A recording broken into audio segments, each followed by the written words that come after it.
En vivo, desde la octava, en el corazón de la Ciudad de México, para todo el país, en contexto. Es momento de ponernos en contexto con Rubén Luengas. ¿Es acaso ciencia ficción lo que afirma el transhumanismo? ¿Nos convertiremos eventualmente en cyborgs o llegaremos incluso a transferir nuestra mente a una computadora? Si los robots nos están sustituyendo ya en muchos trabajos a nivel mundial, ¿es ciencia ficción pensar que podrían sustituirnos en todo? ¿Llegarán las máquinas a ser conscientes de sí mismas, invadiendo nuestro mundo y prescindiendo de nosotros? Estas son solo algunas de las preguntas que se hacen en el mundo acerca del llamado transhumanismo, que ve como cada vez más posible la fusión entre el ser humano y la máquina para dejar nuestra condición de Homo sapiens y pasar a la de Homo Deus. Así empezamos en contexto. En contexto. 81.400 personas. En contexto con Rubén Luengas. Amigos, ¿cómo están? Muy buenas noches. Bienvenidos a En Contexto en este espacio de la octava a través de nuestro canal de YouTube. En esta ocasión para tratar un tema muy importante que desgraciadamente muchas personas siguen considerando que se trata de una ciencia ficción y algo todavía muy lejano a nuestras vidas cotidianas. Pero todo parece indicar, como apuntaba en la introducción, que no es así. Y de hecho tenemos a personajes como el señor Klaus Schwab del Foro Económico Mundial, hablando ya de este tema desde hace tiempo, no se diga el señor Harari y entre muchos otros. Esta noche tenemos invitadas especiales para tratar este tema transhumanismo, que tal como su nombre lo indica es trascender la condición biológica de lo humano para convertirse en un ser posthumano. Saludo a la doctora en filosofía María Elizabeth de los Ríos. María Elizabeth de los Ríos es coordinadora de investigación y coordinadora editorial de la revista Medicina Ética de la Facultad de Bioética de la Universidad Anáhuac. Le agradezco mucho, doctora María Elizabeth de los Ríos, por estar con nosotros esta noche. Muchas gracias, Rubén. Muy buenas noches a ti y a todo tu auditorio. Gracias por la invitación. Al contrario, y también agradezco a la doctora Fabiola Villela que nos acompañe. Ella es doctora de bioética por la Universidad Nacional Autónoma de México. Fabiola, muchísimas gracias por estar esta noche aquí en Contexto. Hola, muchas gracias. Buenas noches, Rubén, por la invitación y buenas noches a todo el auditorio. Bueno, pues últimamente yo ya me he comprado incluso algunos libros y esto va muy avanzado, caray. Y tenemos varios personajes que nos están hablando de esta situación al grado de que plantean la posibilidad en un futuro de vencer a la muerte. De vencer a la muerte con este advenimiento tecnológico que va sumamente acelerado. María Elizabeth de los Ríos, en términos generales, en principio, ¿cuál es tu postura respecto al transhumanismo? Gracias, Rubén. Pues mira, como bien lo dijiste, esta búsqueda de la inmortalidad pues es uno de los muchos postulados que persigue esta corriente cultural, intelectual, donde hay filósofos, donde hay sociólogos, donde hay, por supuesto, antropólogos, etcétera. Y bueno, yo creo que lo primero antes de dar una postura pues sería tratar de entender qué es esta corriente que, como bien dijiste, a veces raya un poco claro, quizás en la ciencia ficción, pero que ya la tenemos presente y que ya tenemos personas que ya se declaran a sí mismos como homo cyborgs, ¿no? Entonces yo creo que lo que hay que entender es eso, que es una corriente cultural que parte de la base de un deber de mejorar las capacidades físicas, las capacidades cognitivas, las capacidades intelectuales de la especie humana, para tratar de erradicar, entre otras cosas, y como bien dijiste, pues por supuesto la muerte, pero también lo que antecede a la muerte, estos contenidos no deseables de la vida humana, como podría ser el sufrimiento, como podría ser el proceso de envejecimiento, como podría ser, pues por supuesto, la enfermedad, ¿no? Entonces es una intervención sobre la naturaleza humana para alargarla, y bueno, pues por supuesto también para mejorarla, ¿no? Entonces, yo creo que hay que partir de ahí antes de tomar una postura.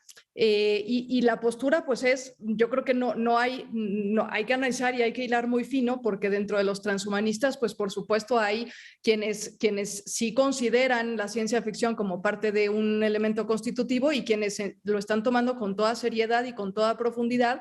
Y yo creo que todo mejora que se haga a la vida humana pues es bueno dentro de ciertos límites, ¿no? Pero ahora profundizaremos un poquito más sobre eso. Claro que sí, Fabiola Villela. También en términos generales y también como decía María, pues primero para plantear una postura hay que saber qué es el transhumanismo, dentro del cual también hay matices y hay diferencias.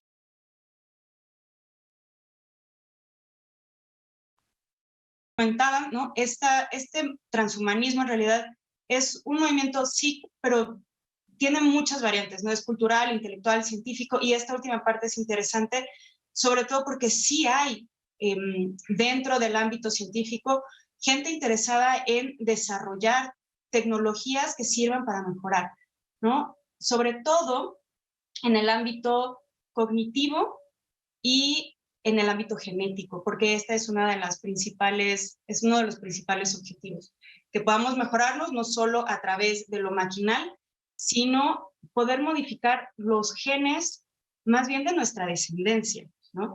Y con ello irnos perfeccionando. Entonces, sí hay, insisto, muchas personas que están involucradas en esto, pero a mí me parece que falta también escuchar muchas otras, como ya lo mencionaba María, tenemos antropólogos, tenemos filósofos, pero también falta, sobre todo, biólogos, a mí me parece, que puedan ir marcando ciertas limitantes, ¿no? Porque en todo este contexto vamos a encontrar que hay mucha esperanza, digamos, de mejorarnos genéticamente, pero que el objetivo en realidad es eliminar ciertas características que más bien son del índole social, ¿no? Por ejemplo, se quiere hacer una propuesta que las personas sean más éticas o más morales. En realidad, eso lo vamos a hacer a través de nuestros genes, eso lo vamos a hacer a través de una mejora biológica. Habría que preguntárselo. Y entonces, por eso, este tema del transhumanismo se mezcla mucho con determinismos, ¿no? Determinismos genéticos, tecnológicos, que constituyen una visión poco realista, por lo cual se sigue considerando que es más de ciencia ficción que de ciencia, pero es por esos alcances, ¿no? Porque no hay ese tejido fino, ¿no? Ese hilar así de vamos a poner límites en hasta dónde sí se puede mejorar, qué se puede mejorar, y sobre todo en muchas falta la pregunta, ¿para qué queremos mejorar eso? ¿No? Yo creo que ahí es donde en realidad están las preguntas interesantes para todas las áreas que constituyen este movimiento. Y, bueno, finalmente me parece que hay que entender que no podemos hablar de un transhumanismo. Hay muchos transhumanismos, ¿no? Porque vamos también a... No va a ser lo mismo la propuesta que están realizando los hombres blancos de Silicon Valley a probablemente las propuestas latinoamericanas o asiáticas. Vamos a encontrar una serie de valores que van a estar intercediendo, ¿no? Interviniendo en cómo se va a configurar. Entonces, claro, podemos hablar de varios transhumanismos. Creo que es una pregunta clave el para qué. Ahora, yo veo todavía una confusión porque hay muchas personas que dicen, ¿cómo negar la tecnología? Yo, por ejemplo, tengo aquí en mi corazón un stent. Gracias a ese stent, bueno, estoy vivo en este momento. Entonces podría ser, ¿por qué negar la tecnología? Pero siento que hay una etapa que nos permitiría seguir siendo humanos, estando vivos, y hay otra etapa en la que es desprendernos ya estrictamente de lo humano y llevarnos a una especie de experimento que quién sabe cómo vaya a terminar. ¿Y a qué me refiero con esto? A mí se me quedó muy impactado cuando leí por primera vez la novela 1984 de George Orwell, cuando el personaje central de la misma le dice a Juliet, la compañera de la novela, le dice: lo importante no es mantenerse vivo, Lo importante es mantenerse humano. Entonces, ¿cuál sería el límite de esto que nos pueda llevar a un desprendimiento para entrar a una situación donde a fin de cuentas estaríamos, no sé, bajo el control de una computadora central? ¿Qué pasaría con el alma? ¿O no hay alma, como dice Harari? Ese concepto de alma es obsoleto. No sé. María Elizabeth, no sé si logro expresar cuál es mi preocupación. Yo personalmente estoy en contra del transhumanismo, pero estoy a favor de todo aquello que tecnológicamente pueda favorecer al ser humano a vivir dignamente su humanidad. Sí, Rubén, lo expresaste con toda claridad, porque de hecho en el transhumanismo, pues se entiende lo primero, pues es que es un proceso evolutivo, es decir, que no de la noche a la mañana vamos a ser todos transhumanos ni todos somos cyborgs. De hecho, ellos plantean una fase intermedia entre lo que hoy somos y a lo que ellos aspiran que seamos en un futuro, ¿no?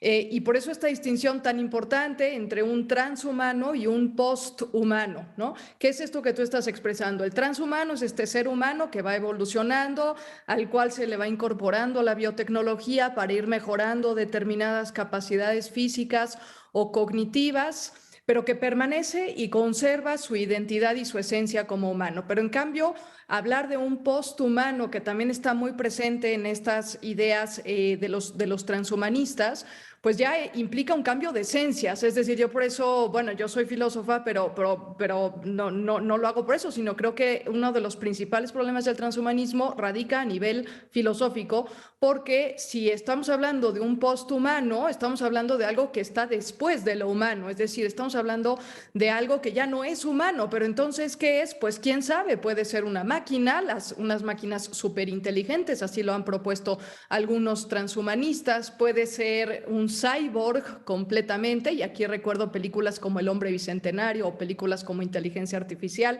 en donde pues ya no es un humano, es una máquina que está perfectamente diseñada para hacer las funciones de un humano y más, pero que ya no es un humano. Entonces, ¿cómo vamos a dar este salto de lo humano a lo no humano? Eso no lo explican en el transhumanismo y es una de sus mayores contradicciones, es decir, pasamos de una esencia a otra sin saber el cómo estamos pasando entre ellas, ¿no? Entonces, en este sentido, yo creo que es muy importante estos tres pilares que persigue el transhumanismo, ¿no? La superinteligencia, el superbienestar y la superlongevidad.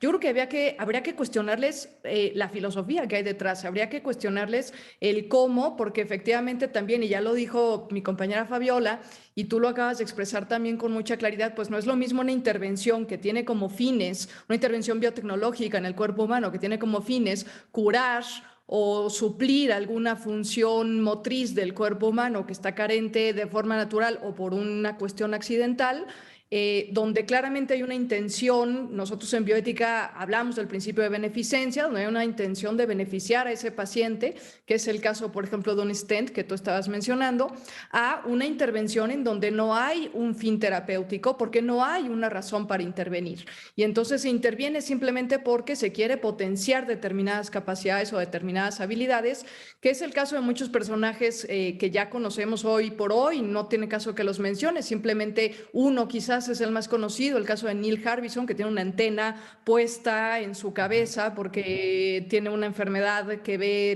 no ve colores, sino que ve los objetos en escala de grises, y él se puso esta antena para sentir los colores. Es decir, él sigue viendo en escala de grises, pero él se puso esta antena para saber si es un color cálido o es un color más frío.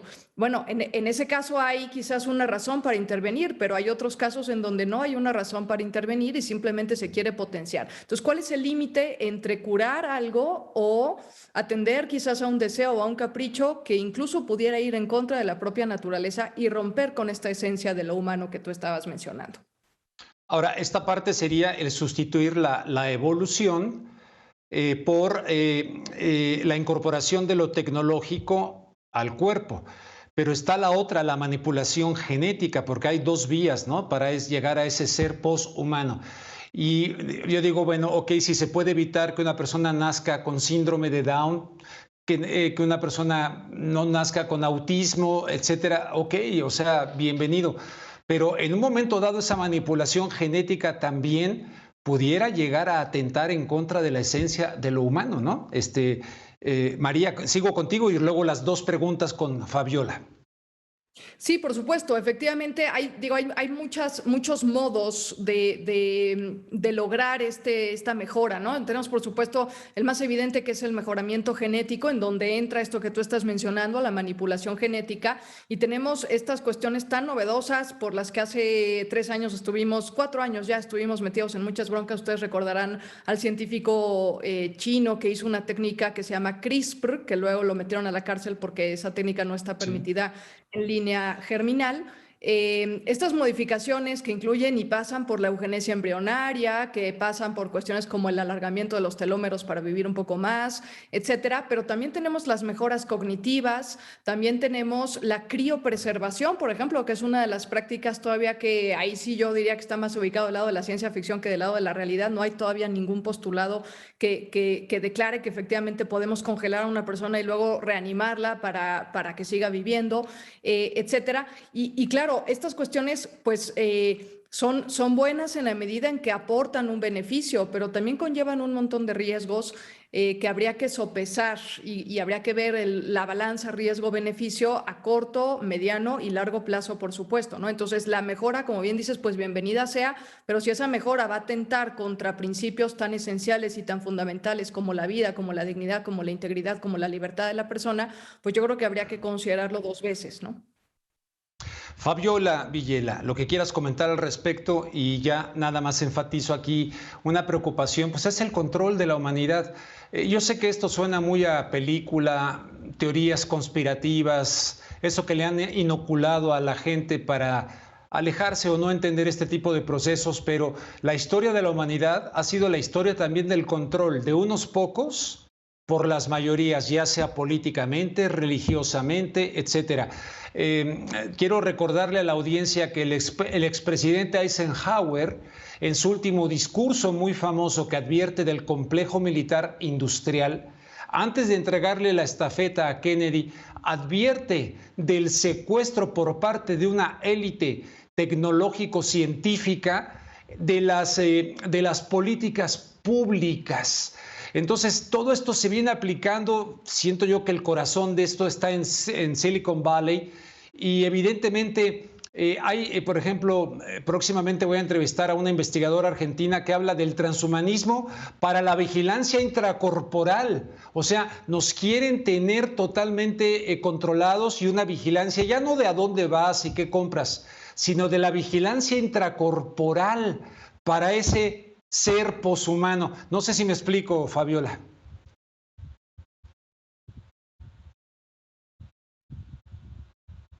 Un poco a lo que estaba comentando María, porque, bueno, hay en todo este transhumanismo, una de las cuestiones profundas en filosofía tiene que ver precisamente con este cambio de esencia, ¿no? En pensar si el hecho de que estos cambios nos van a hacer, pues eso, algo distinto a un ser humano, y en medida de eso, si en realidad esta idea es algo que deberíamos de temer y en medida de lo posible de evitar, porque estaríamos perdiendo algo que es sumamente valioso para todas y todos, ¿no? Por su parte, quienes están a favor insisten que no hay una esencia como tal. Si hay una característica que tiene el ser humano a lo largo de su evolución, es que se sigue modificando, ¿no? No podemos hablar de una esencia rígida, ¿no? Porque entonces eso simplemente va en contra de cómo ha sido toda nuestra historia evolutiva y en general de la vida en este planeta, ¿no? Entonces, por eso es que los transhumanistas no pueden tampoco decir hacia dónde iría este posthumano, ¿no? Porque es algo que simplemente se escapa de cualquiera de nuestras consideraciones. Y aquí me gustaría hacer una precisión. Cuando hablamos de posthumanismo, podemos hablarlo de un posthumanismo tecnológico, que sería aquel al que podemos llegar por medio de estas transformaciones y obtener seres que de verdad, o sea, se escapan a nuestra realidad actual, o está esta otra postura que es el posthumanismo crítico, ¿no?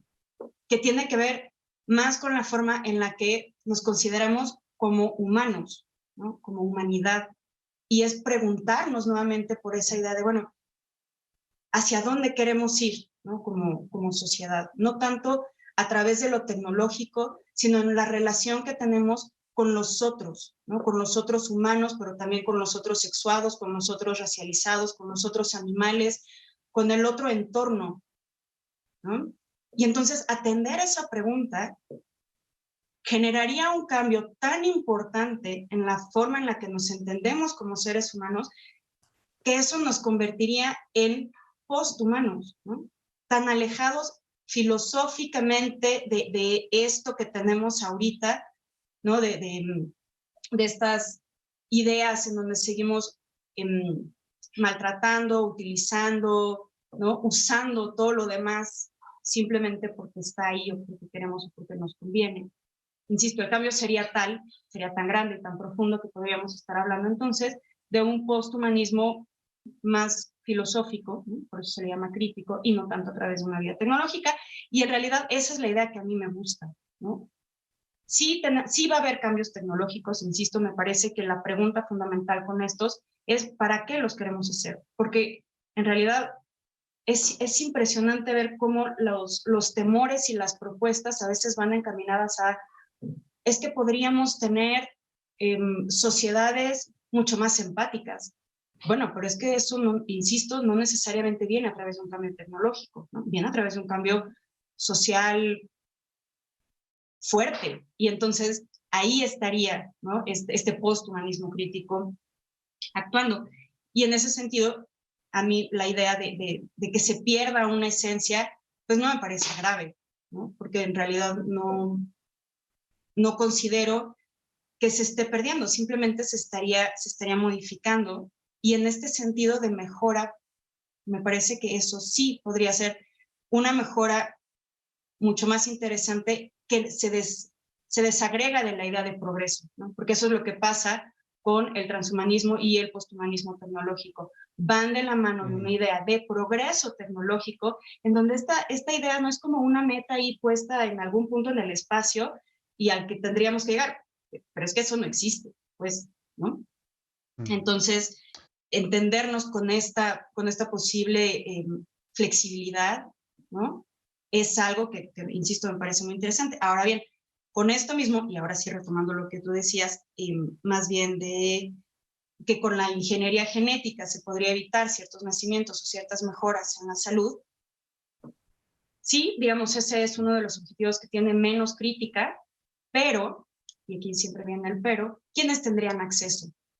¿No? Esa es la pregunta por excelencia en países y en personas que estamos reflexionando sobre esto, que no pertenecemos a Silicon Valley, ¿no? Que no, o sea que no vivimos en un ¿tú país... crees que habría, quiénes tendrían acceso? ¿Habría, como en la novela de Aldous Huxley, habría unos grupos privilegiados y otros allá? Por ahí lo ves, o sea, ¿sería algo al que tú aspirarías que tuvieran acceso todos? Pues la idea es que sí, porque incluso eso es lo que dicen Bostrom y Moore y todos ellos, ¿no? Es decir, no se preocupen, tarde o temprano todos tendremos acceso porque están dejando estas tecnologías en manos de un libre mercado, ¿no? Es oferta y demanda, y entonces poco a poco todas estas tecnologías se van a ir abaratando y cada vez van a ser más accesibles. Porque eso ha ocurrido, lo vemos ahorita con los test genéticos, ¿no? Yo recuerdo que en su momento era impensable, o sea, se requería millones de dólares, ¿no? Y ahorita uno puede ir, lo puede pagar, ¿no? Entonces, en ese sentido es que ellos dicen, no, o sea, tarde o temprano todos van a tener acceso. La pregunta aquí sigue siendo que no todos, ¿no? O sea, claro, aunque esté tan barato, no todos tenemos acceso a esto. Y por eso yo hablaba de que hay transhumanismo, o sea, no va a ser lo mismo que estos hombres, perdón que insista, pero es que sí, la mayoría son hombres, son blancos, ¿no? Y están en países en donde tienen garantizados sus derechos. Bueno, pero ellos, ¿qué se les va a atravesar por aquí pensar de derechos sexuales y reproductivos, derechos de salud, de acceso a la salud? Sí. Claro que no. Entonces, toda esta otra conversación ni siquiera está llegando, ¿no? a estos grandes pensadores, porque para ellos más bien el tema central es las libertades, ¿no? Lo que decías. Como una nueva eugenesia, ¿no? ¿No es una nueva eugenesia? como la eugenesia, pues la gente que sabe qué es la eugenesia sabe que, y de hecho empezó antes de con Hitler, empezó en los Estados Unidos y era la construcción de una raza maestra. Sí, claro, pero bueno, una de las ventajas que tiene el transhumanismo es que no solo son cuestiones genéticas y tampoco se busca, digamos, una idea, una sola idea, ¿no? Que eso sí pasó con la eugenesia, que por eso fue tan trágico, y que por eso se empezó a eliminar a todos los demás. Pero, insisto, también en esa eliminación de los demás, en los movimientos eugenésicos a mediados del siglo pasado, una de las características es que se quería eliminar, digamos, la pobreza, eliminando a los pobres. Dices, exacto, no, pero es que exacto, esto es sí. una cuestión social, ¿no? Exacto. O sea, ¿por qué querríamos hacer un cambio social a través de un cambio biológico? Es claro. absurdo. Ya vimos me queda poco tiempo, voy a ir con ambas para que pues digan al final lo que quieran. Yo nomás atravieso en la conversación dos ideas. A mí me llama mucho la atención cómo a los robots, el éxito de los robots es en la medida en que van evolucionando a parecerse más a los humanos. ¿A poco no? Pero parece al mismo tiempo que los humanos que se vayan pareciendo cada vez más al robot. Entonces a mí me preocupa aquí este tema y también se le atribuye una frase a Einstein en el sentido de que la religión sin ciencia es ciega, pero la ciencia sin religión está coja. Y a veces gravita esta idea para los creyentes o no creyentes, pero de cuál es el sentido profundo de existir y de vivir. Yo personalmente, si tuviera yo acceso a ser un transhumano y vivir toda la vida, renuncio, yo me quiero morir, me quiero morir, quiero morirme como se ha muerto todo el mundo en este planeta. Pero en fin, sus reflexiones finales. Sí, gracias, Rubén. Pues yo creo que lo que mencionó Fabiola va muy de la mano con una reflexión última que yo quisiera invitar a la audiencia que nos está escuchando a hacer, ¿no? Y es partir de la base de qué somos, efectivamente, qué es esto que llamamos persona humana, ¿no? Si es simplemente un conjunto de compuestos químicos, biológicos, orgánicos, físicos, o si hay algo más, que yo no sé si es el alma, no sé si es el espíritu, no sé si es la trascendencia, no lo sé, cada quien tendrá sus propias creencias, pero me parece que reducir a la persona a sus componentes biológicos sobre los cuales tengo que intervenir para mejorarla, pues como dice Fabiola, hay cosas que no se pueden mejorar. El mejoramiento, han planteado el mejoramiento afectivo, han planteado el mejoramiento moral, y no se puede llegar a ello a partir solamente del dato empírico y del dato biológico. Entonces la invitación es a preguntarnos qué es esto que llamamos persona, ¿no? Si es solamente algo orgánico o si hay algo más, otro tipo de dimensión, porque entonces el transhumanismo solamente tendría sentido como esta propuesta crítica que mencionó Fabiola. De otra manera, estamos en el mundo feliz de Aldous Huxley, ¿no? Muchas gracias, Rubén. Al contrario. Fabiola, tu conclusión. Con esto que señalas del control, ¿no? Porque me parece también que es uno de los puntos que está generando mucha controversia, ¿no? En el sentido de que pareciera que estaríamos con todas estas tecnologías perdiendo esas libertades, ¿no? A través, insisto, ya sea que se nos diseñe genéticamente y que no podamos escapar de ese diseño de nuestros padres o del estado de quien sea, ¿no? O a través de todos estos dispositivos de inteligencia artificial. La realidad es que, insisto, o sea, hay preguntas, o sea, digamos, este es un síntoma, ¿no? Lo que mencionas sería un síntoma de toda una sociedad que, por razones muchas, porque no solo hay una razón, pero están apostando a tener ese control sobre las poblaciones, y esto no es nuevo, ¿no? Entonces, hay preguntas detrás de ese síntoma que son las que tendríamos que estar considerando, a mí me parece, sobre todo porque si no, vamos a estar manteniendo un discurso donde hay muchos miedos y poca claridad. Y esto ya hemos visto que no funciona, ¿no? Porque probablemente sí estaríamos, en algunos casos ya se ha vetado desde el inicio en ciertos usos de tecnología, principalmente por temores, ¿no? Por lo que pueda ocurrir. Si bien es cierto que Hans Jonas nos invita a hacer este ejercicio, ¿no? de la heurística del temor, en donde piensa el peor escenario y pero intenta evitarlo, pues, no intentes evitar todo el desarrollo. Y es que esto ya nos pasó, por ejemplo, con la clonación en su momento, ¿no? El miedo de qué podía usarse con esta tecnología o cuáles eran los resultados que se podían llegar, fue lo que permitió que se aprobara una moratoria de prohibición en diferentes países, México incluido. Y eso atrasó muchísimo la investigación en ciencia, ¿no? Todo lo que fueron células madre embrionarias humanas perdieron años valiosos de investigación en ese sentido. Entonces, aquí sí, más bien hay que atender ese problema de, bueno, ¿cuáles son las realidades a las cuales nos estamos enfrentando con todas estas tecnologías, ¿no? Y más bien ir haciendo esas aclaraciones de estos son los límites, ¿no? Hoy por hoy, el límite de esta tecnología es este. Y entonces sí, tomar en serio estos planteamientos para evitar desinformación, ¿no? Lamentablemente, sobra decirlo en este medio, pero vivimos en un mundo en donde la desinformación está jugando un papel nodal en cómo se están desarrollando no solo ciencia y tecnología, sino muchas cuestiones de política social. Y entonces sí necesitamos, insisto, tomárnoslo muy en serio, porque si no nos vamos a quedar fuera de todo el discurso a nivel mundial.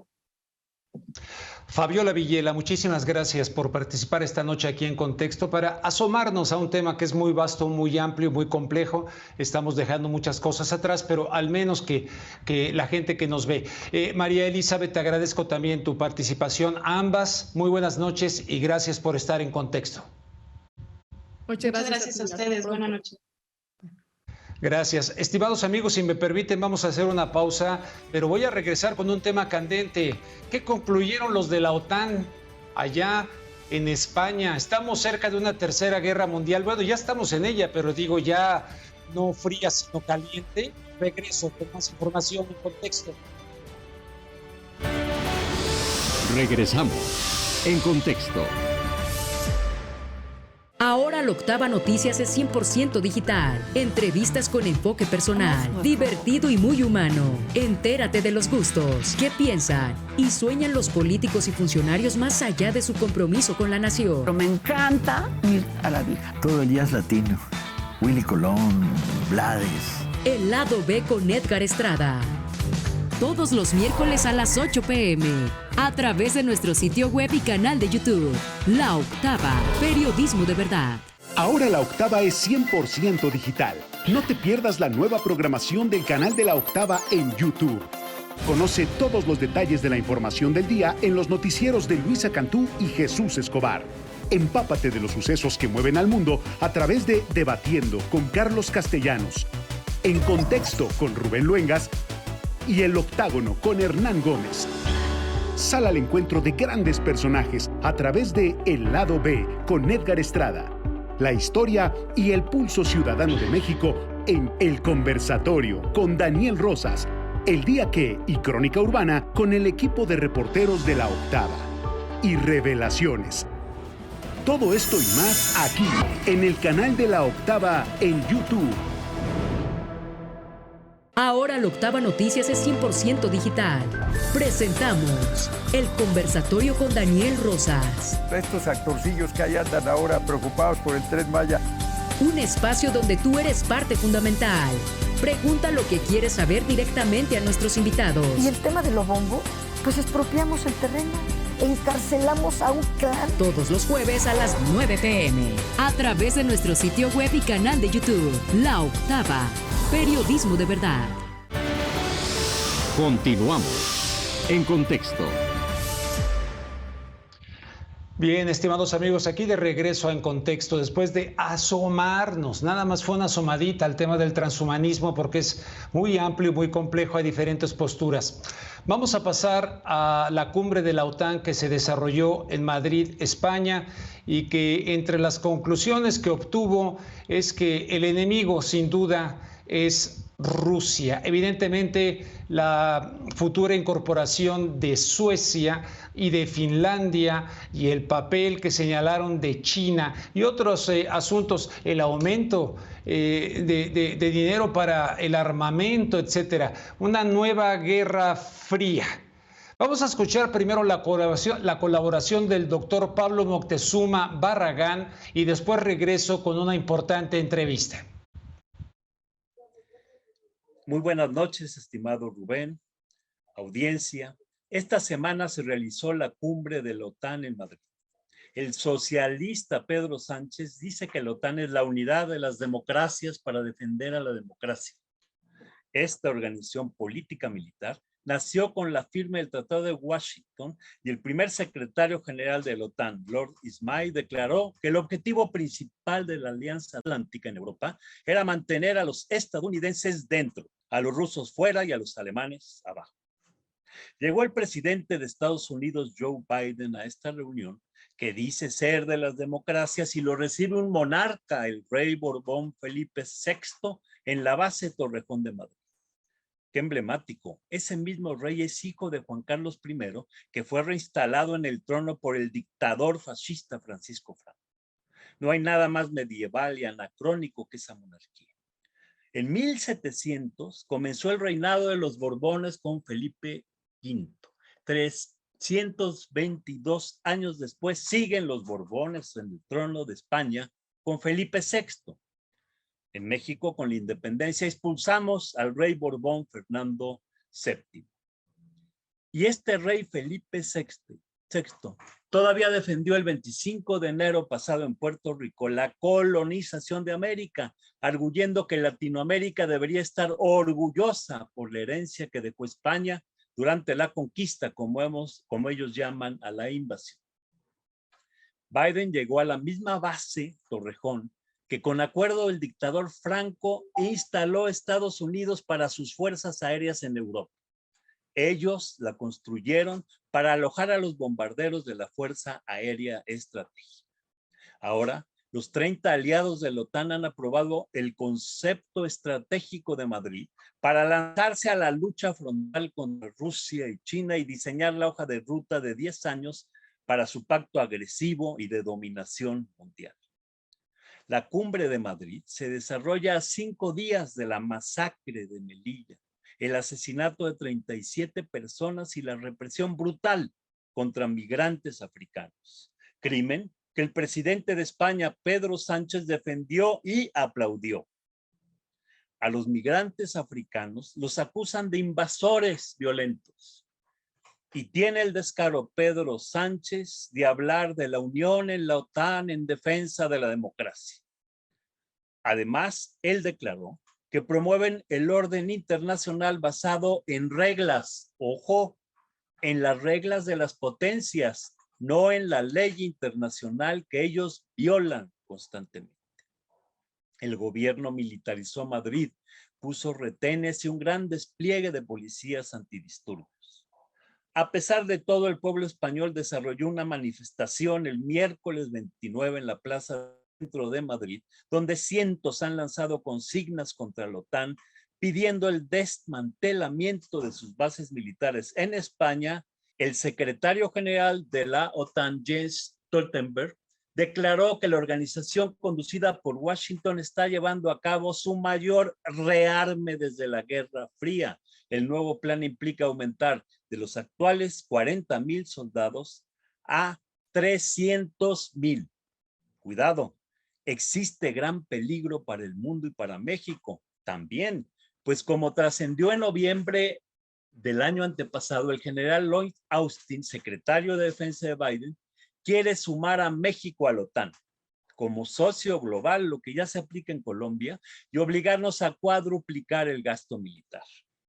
Preocupa que desde el gobierno de Salinas, Estados Unidos comenzó a integrar a México junto con Canadá, y con Fox y Calderón comenzó la integración militar. México anualmente participa en maniobras militares con Estados Unidos, coordinándose con la Armada de México, la Fuerza Aérea y el Ejército Mexicano. La integración impulsada por los gobiernos pasados del PRI y el PAN continúa. Este mismo año, México fue anfitrión del 7 al 21 de mayo de las maniobras militares Trade Winds, auspiciadas por el Comando Sur, y también participó la Armada de México del 28 de febrero al 3 de marzo en el ejercicio Nam-Pacific en Puerto Chiapas, Chiapas. El Trade Winds fue en Chetumal, Quintana Roo. Todo esto enmarcado en la Iniciativa de Seguridad Marítima de Norteamérica que dirige el Comando Norte. México es soberano, no debe someterse a región alguna ni alinearse en pactos contra otros. No a la integración con Estados Unidos y Canadá ni con su economía de guerra, que ningún mexicano participe en conflictos armados de agresión. No debemos involucrarnos en forma alguna en sus guerras. El pueblo mexicano y los pueblos del mundo, Rubén, quieren paz. Muy buenas noches. Gracias al doctor Pablo Moctezuma Barragán. Y sí, concluyó esta cumbre de la OTAN. Rusia vista como una amenaza significativa y directa. A China como un desafío que utiliza herramientas híbridas y cibernéticas maliciosas. De hecho, también por primera vez se califica a la inmigración irregular como amenaza, ya de manera categórica. En fin, entre otros elementos, armamentismo, etcétera. Para analizar este tema nos acompaña desde España Aníbal Garzón. Aníbal es sociólogo, comunicador y especialista en relaciones internacionales. Aníbal Garzón, gracias por estar esta noche aquí en Contexto en La Octava. Gracias a vosotros por la invitación, Rubén, un placer. Aníbal, ¿cómo ves la situación de las conclusiones de la OTAN? Estamos en una nueva guerra fría que pudiera convertirse en caliente, pero ¿cómo ves pues las conclusiones de la OTAN allá en España? Sí, las conclusiones, el llamado concepto estratégico de Madrid, que ha sido principalmente, lo podríamos resumir en 5 puntos. No hay que olvidar, ¿no?, que la reunión que se hizo en Lisboa en 2010, esta reunión en Madrid lo que ha sido como un cambio, ¿no?, de fase. En esa misma incluso reunión de Lisboa de 2010 estuvo hasta el presidente ruso Medvedev invitado y ni siquiera se hablaba de China. Entonces, por lo tanto, estamos en una nueva fase en el 2022. De esos 5 puntos tenemos el primero, que ya se ha comentado algo, que es Rusia es una amenaza, así de claro lo dicen en el documento. Claro, hay que entender que la OTAN lo que está es teniendo como punto a Rusia para poder hacer su expansionismo dentro de la alianza militar. No hay que olvidar que hubo, ¿no?, esos acuerdos cuando cayó el muro de Berlín de que no tenía que expandirse la OTAN hacia fronteras con la Federación Rusa. Y hemos visto que todos esos acuerdos se han incumplido, ya sean formales o informales, pero se han incumplido totalmente con la adhesión en el 99 como países como Polonia, República Checa, a añadir países bálticos 2004, ¿no? Toda esa adhesión que ha habido, que lo que finalmente ha sido siempre justificar la expansión de la OTAN con un cierto miedo, ¿no?, que daba como el hecho de Moscú. ¿Cuál es el objetivo en este punto? Claro, el hecho de romper la alianza euro-rusa. No olvidemos la buena relación económica que había, por ejemplo, entre Alemania, el gobierno de Merkel, con Rusia, con el tema del Gazprom, el Nord Stream 2, una buena relación comercial, una buena relación de respeto mutuo político, que eso lo que decía es que estaba dejando fuera de juego en este nuevo escenario internacional a Estados Unidos. Lo que ha intentado Estados Unidos es romper esa alianza y volver a crear ese muro de Berlín, una nueva, podríamos llamar guerra fría, entre comillas, para romper esa relación. Ese es el primer punto del documento. El segundo es el tema que ya has comentado, el tema de China. China es un desafío. ¿Qué es lo que sucede? Que Estados Unidos está viendo, ¿no?, que esa hegemonía, sobre todo a partir de ¿no?, que se le daba, ¿no?, a partir de que haya el muro de Berlín, esa hegemonía unipolar, potencia, superpotencia económica, sin ningún rival, no desde la caída de la Unión Soviética, ahora mismo ya pues está en decadencia. Ha habido incluso pactos del 2021, pactos militares que lo que están es poniendo, ¿no?, como en amenaza a China. No olvidemos el pacto AUKUS, el pacto entre Australia militar, entre el Reino Unido y Estados Unidos, que es llevar incluso, ¿no?, pues misiles a Australia, ¿no?, en amenaza a China, o el pacto incluso que está teniendo también China con Taiwán para intentar focalizar un conflicto ahí. China es un desafío, sobre todo para Estados Unidos, y lo que está buscando también es un segundo pilar esto en este documento. El tercero, tenemos el punto de la integración, que le llaman así la integración, que es la adhesión finalmente de Suecia y Finlandia. No olvidemos que Finlandia es un país que hace 1.300 kilómetros de frontera con Rusia. Han sido 2 países que han estado todo y de ser el bloque capitalista, pero neutral en la Guerra Fría en el ámbito militar. Ahora mismo entrar Finlandia, sobre todo un país fronterizo de 1.300 kilómetros, le hace perder la neutralidad y la objetividad que tenían esa Guerra Fría. Lo que quieren hacer sobre todo, yo creo aquí, la OTAN es dividir a Rusia en dos conflictos, Ucrania, uno que es cerca, ¿no?, de la frontera, lo que decimos, la frontera por Donbass, y luego en el norte otro conflicto que se podría generar, o al menos una escalada militar con el tema Finlandia, es divide y vencerás. Ese es el tercer punto. Y como cuarto punto, no olvidemos que no se ha comentado, a diferencia de estos, que es el flanco sur. El flanco sur es la OTAN llegar a interactuar mucho en África. El tema por eso se ha dado, lleva el proceso de aceptar el Sáhara como territorio marroquí, porque Marruecos ha hecho pactos con Israel y Estados Unidos y por lo tanto ahora mismo es un aliado extra de la OTAN y han aceptado eso. ¿Qué es lo que sucede? Que Rusia está teniendo un papel importante en África. No olvidemos que Mali echó fuera a las tropas francesas y hizo convenios con Rusia. Rusia también está teniendo presencia en Libia. El tema de Argelia, que es un socio también, desde la Guerra Fría con Rusia por su apoyo en el proceso de independencia contra Francia. Por lo tanto, ahí están viendo que está perdiendo Europa cierta influencia, ¿no?, en su colonización histórica y ello, pues también es un punto claro de injerencia que quiere hacer en ese caso. Y el último punto, que para no alargarme mucho más, es el tema también que han metido, que yo creo que ya es una propaganda, ¿no?, dentro de la OTAN, en lo que prevalece a nivel ideológico, que es el tema del ambientalismo, ¿no? Sabemos todos que estamos conscientes de ello, cambio climático, ambientalismo es un discurso hegemónico y por lo tanto están metiendo también como primer punto de cooperación. Y claro, ahí viene la contradicción, totalmente lo que contamina muchísimo en el aspecto internacional es el tema de la contaminación militar, desde bombas, desde aviones, desde portaaviones, y eso, claro, es contradictorio con el tema del ambientalismo. Y ese es el quinto punto que estaría en el documento. Aníbal, mucha gente se pregunta si esto que acaba de ocurrir con la OTAN, la incorporación de Finlandia, de Suecia, y esto que tú señalas, ¿no?, de Rusia ocupada con Ucrania, pero ahora en otro posible frente. Si eso le sumo, si no mal recuerdo, esta comisión Helsinki que hace mucho planteaba el dividir ya no a la Unión Soviética, sino a Rusia en diferentes espacios, como lo mencionó también el señor Brzezinski, en paz descanse, ¿nos coloca ante el riesgo de una guerra nuclear en el mundo? Se habla de ello, de una tercera guerra mundial, guerra nuclear. Yo creo que es algo bastante lejano. También no olvidemos, ¿no?, que, por ejemplo, BRICS, que ha tenido una reunión, ¿no?, Brasil, Rusia, China, India, Sudáfrica, donde hay países que son potencias nucleares, que es Rusia y China, están diciendo que no se tiene que llevar a cabo ningún tema, ¿no?, de armamento nuclear. Está apostando por un mundo más pacífico y multilateral.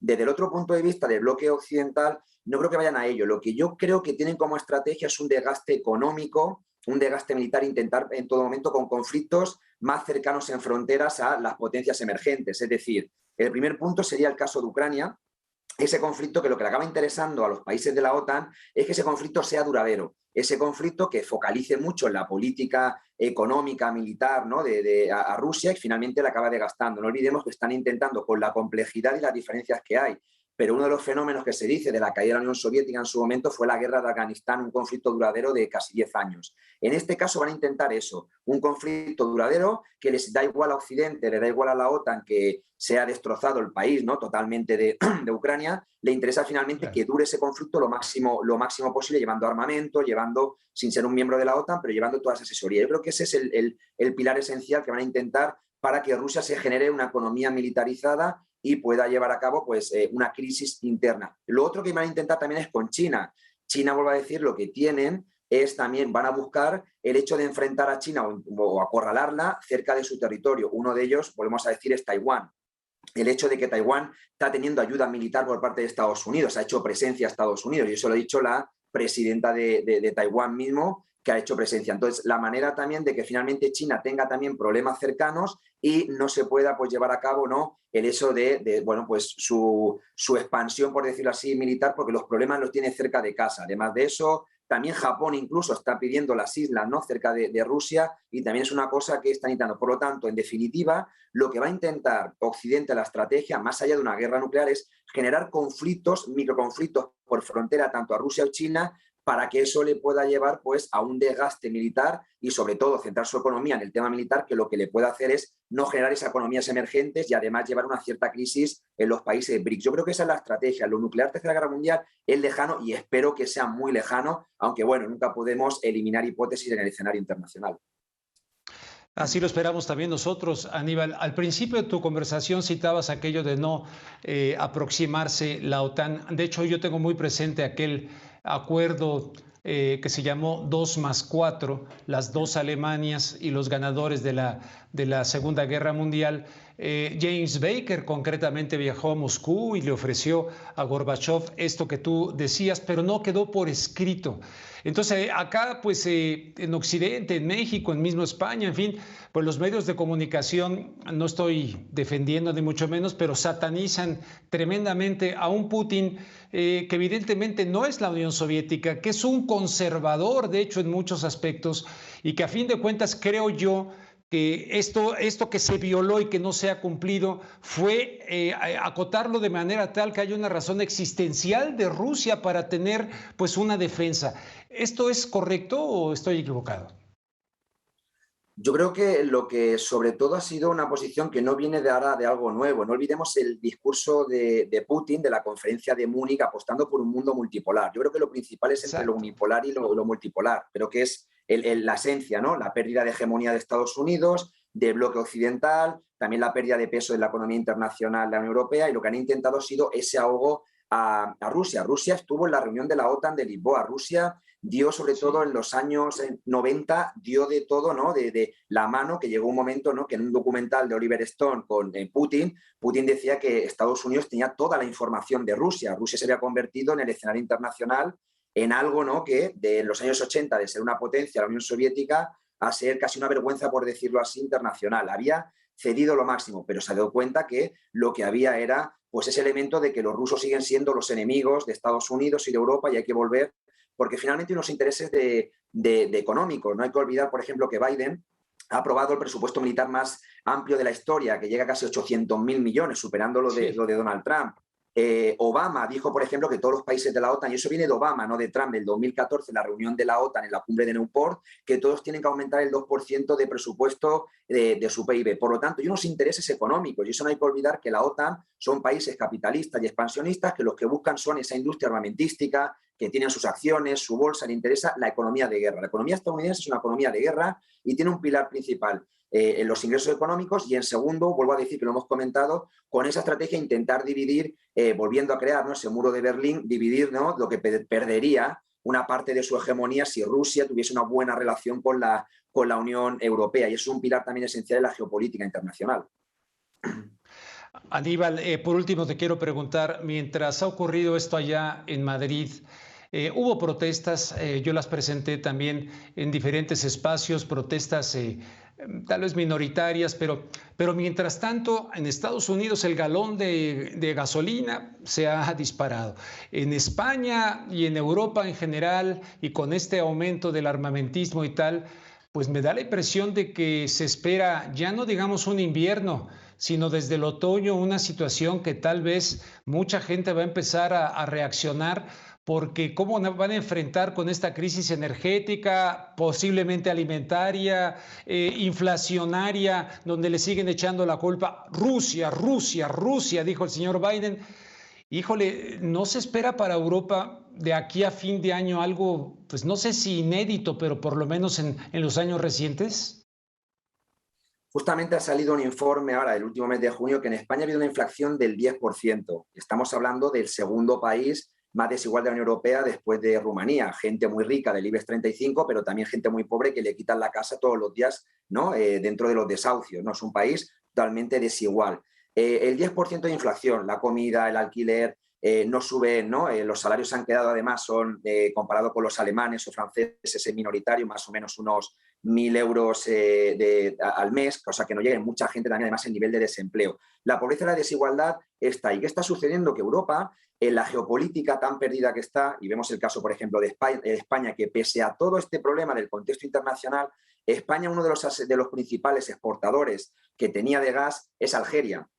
Y el hecho de España, el gobierno de Sánchez, no ese gobierno socialdemócrata, esa socialdemocracia que se ha vendido mucho siempre a Estados Unidos, ha preferido tener una buena relación con Marruecos por el tema migratorio. Vimos la matanza que hubo, ¿no? en el caso de Melilla, tener eso, mientras lo que ha hecho ha sido romper relaciones con Algeria. ¿Qué le está pasando a España? Que pese a toda esta inflación internacional que hay, que además incluso muchas veces dentro del modelo capitalista hay un cierto, es algo artificial, porque muchas veces la producción no es más cara o el comercio no es más caro, sino empiezan los especuladores, y esto es el comercio internacional de especular. La gasolina no está siendo más cara como la compra España, ya ha pasado de 1,60 € a 2,20 en un mes, o sea que ha sido una cosa abismal para los bolsillos de los españoles. Pues estamos viendo en este caso que España, en lugar de mantener buenas relaciones comerciales con Algeria, que en el gas es importante, como bien has comentado, Rubén, para el tema del invierno, ha preferido, con esta geoestrategia mala, romper relaciones con Algeria y tener que comprarle el gas licuado a Estados Unidos. Un gas mucho más caro, porque el proceso es mucho más complicado, el venir con barco y luego tener un cierto tratamiento. Eso encarece,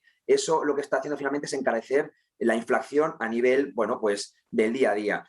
Lo que es importante es, aquí un aspecto esencial. Yo creo que en Europa las izquierdas, las socialdemocracias, que finalmente va a estar, ¿no?, están en el criterio de la OTAN y de Estados Unidos y de Washington, ya incluso mucha crítica hacia ello. ¿Qué va a suceder entonces en unos movimientos críticos con ello? No olvidemos que en Europa, está creciendo mucho la ultraderecha, porque justamente la ultraderecha acaba utilizando un discurso chauvinista, un discurso de soberanía que ha perdido la izquierda en gran parte. No hablo de toda la izquierda, también hay izquierda extraparlamentaria o crítica, pero la izquierda, si la asemejamos con la socialdemocracia, que lo que ha hecho ha sido venderse en eso en la política internacional en toda Europa, y estamos viendo el gobierno alemán.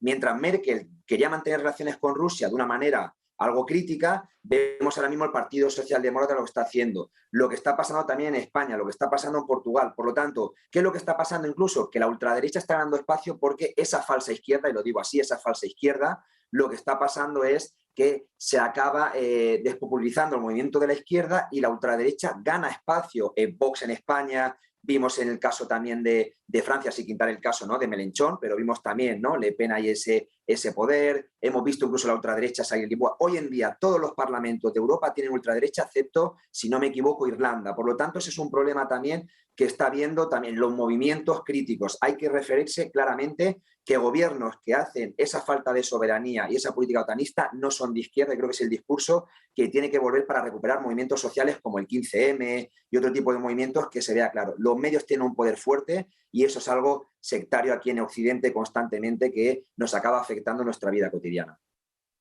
Aníbal, muy puntual y muy enriquecedor tu análisis, en verdad lo agradezco. La gente que nos está viendo, ¿cómo te puede contactar a través de las redes sociales? Sí, ahí, bueno, pues en las redes sociales, mi Twitter lo sigo bastante con política internacional, tanto de Estado español como de América Latina y de Asia, pues ahí el @AníbalGarzón. Intento, bueno, pues informar al día a día lo que pueda, siempre teniendo siempre fuentes de verificación, nunca hay que olvidar eso del periodismo. Muy bien, Aníbal, pues te mando un fuerte abrazo hasta el otro lado del charco. Gracias por este análisis muy puntual. Coincido con lo que has dicho. Te agradezco mucho, en verdad. A ti, para mí es un placer colaborar siempre que pueda, pues aquí me tendrá, Rubén, un placer estar contigo. Muchísimas gracias. Aníbal Garzón, sociólogo, comunicador y especialista en relaciones internacionales. Y de esta manera, estimados amigos, bueno, pues invitarles para que nos acompañen el próximo sábado a las 8:30 de la noche. Fíjense que hoy se me olvidó traer un libro del Fondo de Cultura Económica, pero se los prometo para el próximo sábado. Libro del Fondo de Cultura Económica, que me lo siguen enviando, a pesar de que ya no estamos diario como estábamos antes, pero en este espacio para fomentar la lectura. El otro estaba muy bueno y se lo ganó inmediatamente una persona, la primera que le contesté, que espero que lo haya pasado a recoger, y que me dijo claramente sobre el Llano en Llamas, el primer cuento del Llano en Llamas, Nos han dado la tierra, y los primeros renglones. O sea que estuvo muy bien. El día de hoy me voy a despedir con una frase de Harold Pinter, dramaturgo y poeta, y que le dieran el Premio Nobel de Literatura. Esto fue en el año 2005, y él dijo algo muy fuerte en contra de la Organización del Tratado del Atlántico Norte. Literalmente dijo así: creo que la OTAN es en sí misma un criminal de guerra.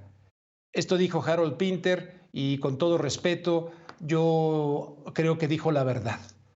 Creo que dijo absolutamente la verdad para quienes conocemos lo que ha hecho la OTAN, incluidos sus ejércitos secretos, la Operación Gladio en Italia. En fin, tiene mucha cola que le pisen esta organización que Harold Pinter calificó de criminal. Estimados amigos, les invito el próximo sábado, 8:30 de la noche, en Contexto, aquí en La Octava.